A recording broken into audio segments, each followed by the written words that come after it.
विवेक और मधु की दोस्ती कॉलेज में हुई थी।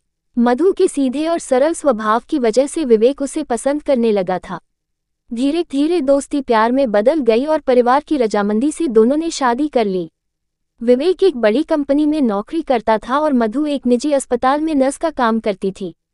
दोनों की जिंदगी अच्छी तरह से गुजर रही थी, लेकिन कुछ समय बाद उनके खुशहाल संसार को किसी की नज़र लग गई। कुछ दिनों से विवेक मधु पर शक करने लगा था। बात बात पर उसे रोक टोक करता और हमेशा उस पर नजर रखता था। वो क्या करती है, कहाँ जाती है और उसका पीछा करता था। मधु का किसी से फोन पर बात करना भी उसे बिल्कुल पसंद नहीं था, इसलिए हमेशा उसे ताने मारता था। जबकि मधु का मन गंगा जैसा पवित्र था, उसके मन में कोई मैल नहीं था। एक दिन कुछ काम की वजह से विवेक शहर से बाहर गया था। उस दिन मधु बहुत उदास थी, उसका मन बेचैन था और उसे कुछ भी अच्छा न लग रहा था।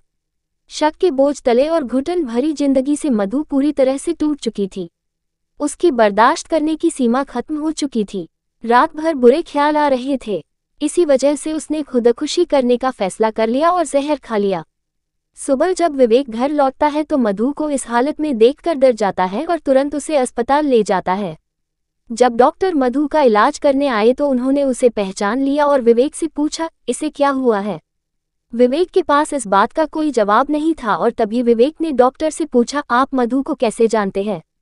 तब डॉक्टर ने बताया कि मधु अक्सर हमारे घर मेरे पति जो कि दिमाग के मरीज है उनकी देखभाल करने आती थी।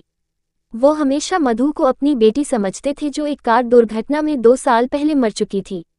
मधु काफ़ी बार उनसे फ़ोन पर बात करती और उन्हें समझाती थी, लेकिन कुछ दिनों से वो काफ़ी दुखी लगती थी और उसने इलाज करने के लिए आने से मना कर दिया था।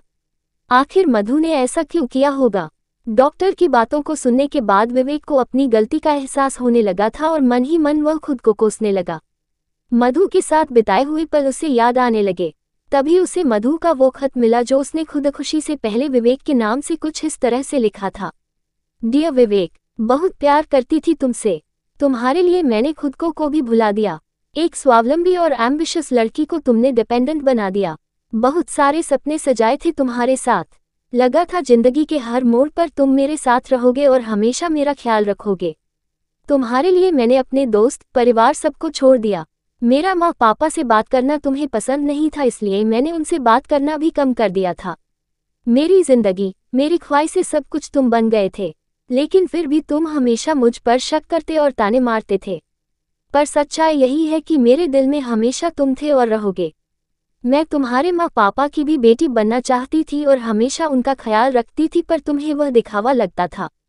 शायद मेरे ही प्यार में कुछ कमी थी, इसलिए मैं तुम्हारी जिंदगी में अपनी जगह बनाने में नाकाम रही। आखिर में बस इतना ही कहूंगी कि तुम हमेशा अपना और अपने परिवार का ध्यान रखना। अगर तुमने एक पल भी मुझसे सच्चा प्यार किया हो तो मुझे गले लगा कर ही चिता पर रखना। सिर्फ आपकी मधु। ये खत पढ़कर विवेक बहुत रोने लगा और फिर से अपने आप को कोसने लगा। वह अपने हो नजरों में गिर चुका था। तभी वहां डॉक्टर आए और कहती है कि मधु को होश आ गया। ये सुनकर विवेक तुरंत भागकर मधु के पास पहुंचा और उसकी आंखें पश्चाताप के आंसुओं से भरी थी। मधु उसे देखकर मुस्कुराते हुए बोली, जानू, अभी तो गले लगा लो। और फिर कुछ दिनों बाद उनकी जिंदगी फिर से खुशियों से भर जाती है। कहानी की सीख तो समझ ही गए होंगे, उस कीड़े को अपने दिमाग से दूर रखिए जो सब कुछ बर्बाद कर देता है, जो है शक।